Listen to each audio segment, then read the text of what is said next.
السلام علیکم ناظرین حضرات، آئیے جانتے ہیں نماز استخارہ کسے کہتے ہیں، اس نماز کا وقت کیا ہے، کتنی رکعتیں ہیں، اس کے بارے میں جان لیتے ہیں۔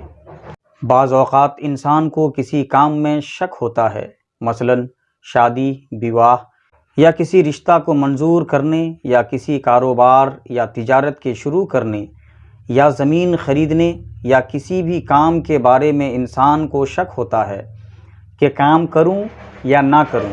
دل میں طرح طرح کے خیالات آتے ہیں۔ اس موقع پر نماز استخارہ پڑھنی چاہیے، اس سے اس کام کے کرنے یا نہ کرنے کا رب عز و جل کی طرف سے انشاءاللہ اشارہ مل جائے گا۔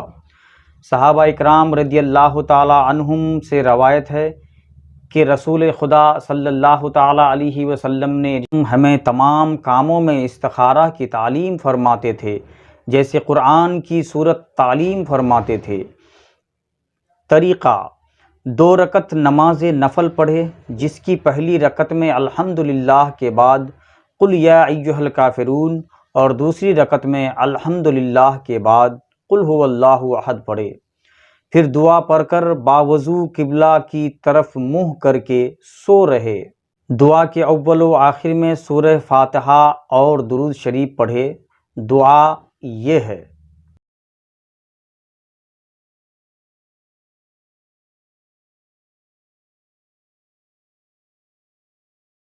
مسئلہ: بہتر یہ ہے کہ کم از کم 7 بار استخارہ کریں اور پھر دیکھیں جس بات پر دل جمے اس میں بھلائی ہے۔ بعض بزرگوں نے فرمایا ہے کہ یہ دعا پڑھ کر باوضو قبلہ رخ سوئے رہے، اگر خواب میں سفیدی یا سبزہ دیکھے تو وہ کام بہتر ہے، اور اگر کالا یا سرخی دیکھے تو برا ہے، اس سے بچے۔ لیکن استخارہ اسی وقت کریں جبکہ رائے کسی ایک طرف پوری جم نہ چکی ہو۔ حج یا جہاد یا نفس فعل کے لیے استخارہ نہیں کر سکتا ہے، ہاں تعین وقت کے لیے کر سکتا ہے۔